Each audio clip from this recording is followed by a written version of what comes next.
రాజులకు రాజు ప్రభులో ప్రభు అయిన యేసుక్రీస్తు నామమున మీకు శుభములు. ఈరోజు దేవుడు మనకు అనుగ్రహించిన వాగ్దానము ప్రవక్త అయిన యోవేలు రాసిన గ్రంథము 2వ అధ్యాయము 23వ వచనము. సియోను జనులారా, ఉత్సహించి మీ దేవుడైన యెహోవా యందు సంతోషించుడి. తన నీతిని బట్టి ఆయన తొలకరి వర్షమును మీకు అనుగ్రహించును.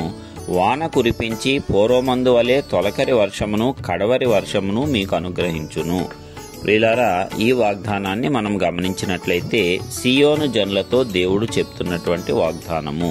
సియోను అనగా సంఘము, సంఘం అనగా దేవుని ప్రజలమైనటువంటి మనమే కదా. మనమందరినీ కూడా ఉత్సహించి దేవుని యందు సంతోషించమని దేవుడు చెప్తున్నాడు. ఎందుకంటే ఆయన నీతిమంతుడు కాబట్టి తన నీతిని బట్టి ఆయన తొలకరి వర్షంను మనకు అనుగ్రహిస్తాడంట. అదే విధముగా వాన కురిపించి పూర్వమందు వలె తొలకరి వర్షమును కడవరి వర్షమును మీకు అనుగ్రహిస్తాను అని సెలవిస్తున్నాడు. అంటే మధ్యలో మనము ఫలించడం మానివేశాము. ఎందుకు ఫలించడం మానివేశామంటే మన మీద పరిశుద్ధాత్మ వర్షం అనేది ఆగిపోయింది. ఎందుకు ఆగిపోయిందంటే మనము చేసుకున్నటువంటి చెడ్డ కార్యముల వల్ల, మనము దేవునికి దూరం అయిపోవటం వల్ల, సంఘములోంచి మనం వేరు అవటం వల్ల ఆ రీతిగా మునుపు మనకు సంభవించింది. అయితే దేవుడు చెప్తున్నాడు కదా, ఎక్కడెక్కడికి మీరు వెళ్ళిపోయారో, చెదరిపోయారో నా మందిరంలోనికి తిరిగి రండి.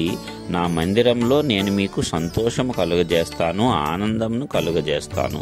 మనము గనక ఒక పంట సంపూర్తిగా పండి ఫలించి అభివృద్ధి పొంది మన చేతికి రావాలి అంటే వర్షము అనేది చాలా ప్రాముఖ్యము. మరి విత్తనం విత్తినప్పుడు తొలకరి వర్షము కావాలి. అట్లాగే ఆ పైరు పెరిగి చక్కని బలమైనటువంటి గింజలతో ధాన్యము లేక పంట రావాలి అంటే కడవరి వర్షం కూడా దానికి అవసరమై ఉన్నది. మరి మనలో చాలామంది తొలకరి వర్షాన్ని మాత్రమే అనుభవించామేమో. అంటే దేవుణ్ణి తెలుసుకొని అంగీకరించి రక్షణలోనికి వచ్చి ఉత్సాహంగా మొదట దేవుణ్ణి వెతికాము. ఆ తర్వాత మన యొక్క లోక పనులలో పడిపోయి దేవుణ్ణి అంతగా వెతకటం మానివేశాం. ఒకప్పుడు శ్రమ వచ్చినప్పుడు ఆతృతతో దేవుణ్ణి వెతకనిటువంటి మనము ఆ తర్వాత మన జీవనోపాధి సంబంధమైన విషయాలలో పడిపోయి దేవునికి అధిక సమయం ఇవ్వకుండా, అసలు ఇవ్వాల్సిన సమయం కూడా ఇవ్వకుండా మనమంతా కూడా వృధా చేసుకొంచున్నాము. అందుకనే ఎంత కష్టపడి పని చేసినా సరే మనము ఫలించుటలేదు. మరి ఆ ఫలము రావాలంటే ఏమి చేయాలి? మనము సియోనులోనికి రావాలి, అనగా సంఘములోనికి రావాలి.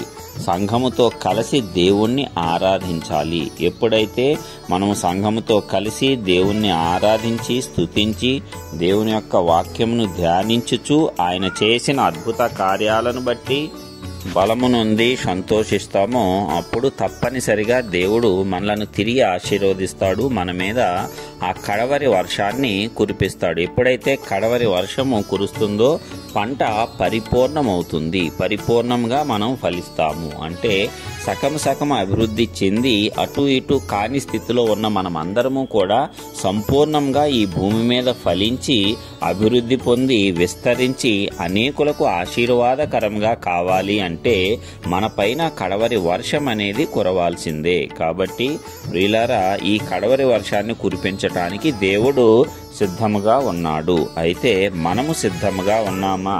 దేవుడు మరి మన యొక్క జీవితంలో చేసేటువంటి గొప్ప కార్యాలు ఏ రీతిగా ఉంటాయంటే అందరూ ఆశ్చర్యపోయే రీతిగా ఆ కార్యాలన్నీ ఉంటాయి. అలాగా ఆ కార్యాలు జరగాలి అంటే మన పైన ఆ కడవరి వర్షము కురవాల్సిందే. కడవరి వర్షము కురవాలి అంటే మనము దేవుని యందు భయభక్తులు కలిగి ఆయన యొక్క సన్నిధానంలో నిలవబడినప్పుడు ఆయన తొలకరి వర్షంతో పాటు కడవరి వర్షాన్ని కూడా మన మీద మెండుగా కుమ్మరిస్తాడు. ఎప్పుడైతే ఆ కడవరి వర్షము నీ మీద కుమ్మరింపబడుతుందో తప్పనిసరిగా ఆశీర్వాదములు నీ మీద కుమ్మరింపబడతాయి. అట్టి రీతిగా నీవు ఫలిస్తావు. నిజముగా నీవు దేవుని బిడ్డగా, దేవుని కుమారుడిగా, కుమార్తెగా ఈ లోకంలో ఆశీర్వాదమును పొందుకుంటావు. మరి కాబట్టి ప్రియులారా, మనమందరము కూడా తొలకరి వర్ష అనుభవాన్ని పొంది ఉన్నాము, మరి కడవరి వర్ష అనుభవాన్ని కూడా గొప్పగా పొందుకుందాము. ఎందుకంటే కడవరి వర్షము తొలకరి వర్షం కంటే ఇంకా బలముగా కురిపిస్తాడు.